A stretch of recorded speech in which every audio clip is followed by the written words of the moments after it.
This is In the Loop. I'm Christian Bryant. A lot goes into making our favorite shows and movies. From materials to labor and other equipment, TV and film production can often have a huge carbon footprint. A recent report found that big budget feature films had a carbon footprint of over 3,000 metric tons each, which, according to the Environmental Protection Agency, is equal to more than 7 million miles driven by a regular car. On the other end, small films have a carbon footprint of nearly 400 metric tons, equivalent to about 1 million miles driven.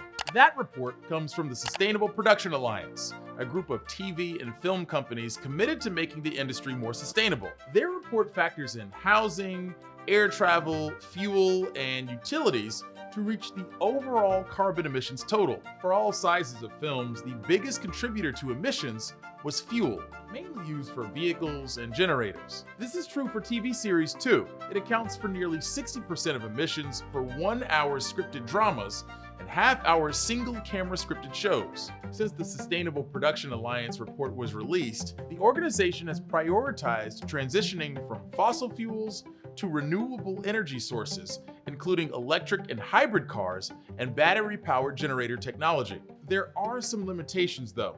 It may be hard to sometimes find charging stations, for example, but it's a work in progress. Earth Angel is a company that helps make TV and film production more sustainable by providing a strategy and the staffing needed to help crews reach their environmental protection goals. There's a lot of different actions that you can take, and I think it can feel overwhelming to people, but really dialing in on, okay, for this project, we want to focus on eliminating single-use plastics. For this project, we want to focus on getting as many hybrid and EV, vehicles as we can onto this project. Like really zoning in on what's available to your project. Companies like Amazon Studios, Disney, NBC Universal, Netflix, and Sony Pictures Entertainment are part of the Sustainable Production Alliance, and they're working on these efforts as they bring us more of our favorite content. Netflix has set a goal to reduce internal emissions by 45% below 2019 levels by next year. NBC Universal has a plan that will make them carbon neutral by 2035, and Sony is working to have no environmental footprint throughout the life cycle of their products and activities by 2050. We're guests in the communities that we're filming in, and I think that there's a real responsibility for our industry to leave these communities better than how we found them as well. So not just like a do less harm, but also a do more good component. Production companies are also taking steps to cut back on travel by using virtual reality to create production studios and sound stages. They use LED walls and green screens to bring different locations to a set and help replace physical props. The Amazing Spider-Man 2 is a good example of a film that was applauded for its sustainability efforts. Earth Angel worked on that set, and the movie won a Green Seal Award from the Environmental Media Association in 2014. The movie's production team had 49 tons of materials that could be donated or reused, avoided using plastic water bottles on set, and gathered materials for the costumes from farmers markets, keeping 52% of production waste from going to the landfill. They were also able to give back to the community by donating nearly 6,000 meals to shelters. All of this saved over $400,000, proving that sustainable productions don't have to be expensive. In terms of like barriers to acceleration here, there's a few different factors at play. One of which is that there are no fiscal incentives that are encouraging people to take these actions currently. The other thing is we don't have the consumer demand factor.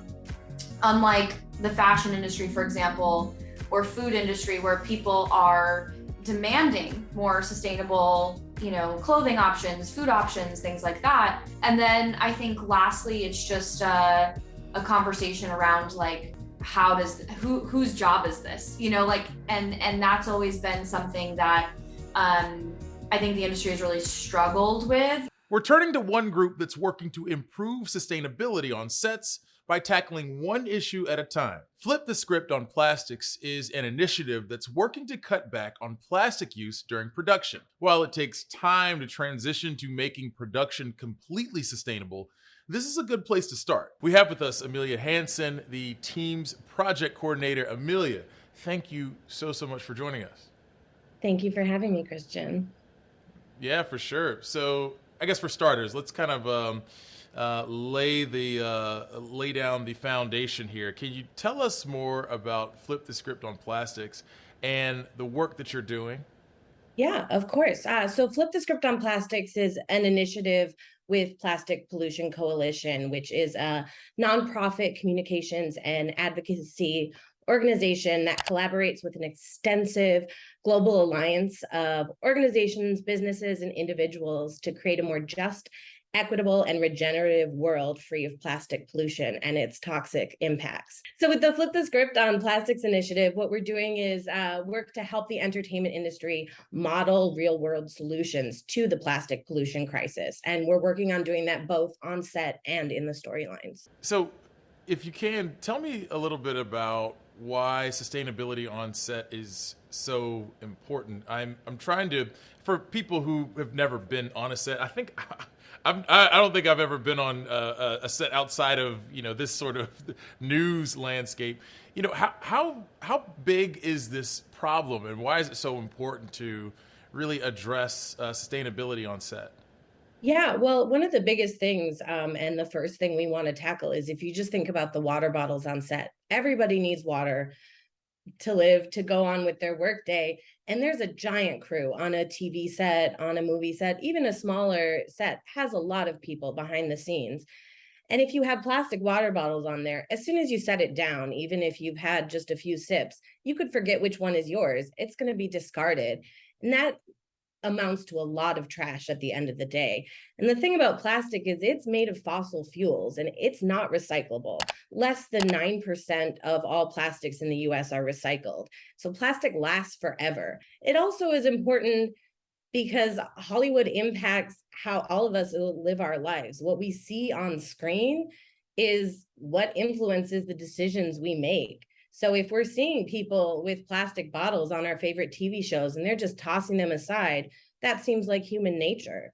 So we need to switch that so that everybody is using less plastic, not ingesting these toxins that are in the fossil fuels of plastic. Well, I'm imagining you coming on set and being like, all right, first thing we need to do, get rid of these plastic water bottles. Next thing we need to do, get rid of this. How exactly does it work in practice? Yeah, so we're not directly working with the sets as a coalition. We're getting together other groups that can help inform the wider population. So we have a really close connection with SAG-AFTRA and their president, Fran Drescher.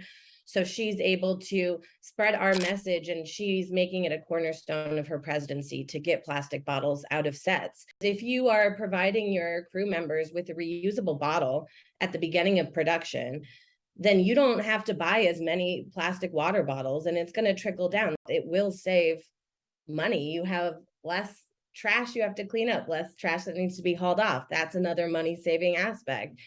And that's really how you drive this point home a lot with the studios is this will save you money in the long run. It's not just for health and the environment. What other steps can be taken to contribute to sustainability efforts?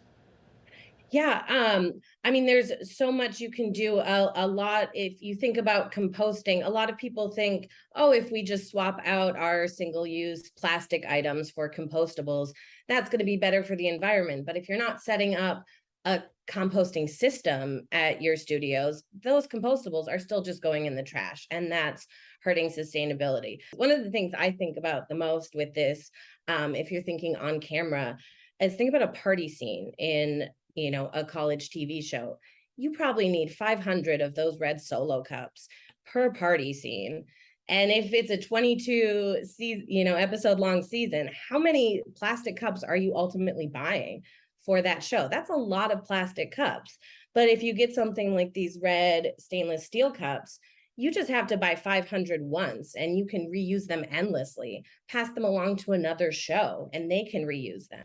Saves the environment, saves your bank account, and it just looks cooler. I feel like that's a pretty strong way to sell this to folks. And I would say, yeah, I remember plastic, red Solo cups from back in the day. I'm still using red Solo cups, so I mean, no shame there. But I'm thankful for you being able to kind of break this down and these sustainability efforts on set. Amelia, Hansen, is the project coordinator for Flip the Script on Plastic, an initiative working to cut back on plastic use during film and TV production.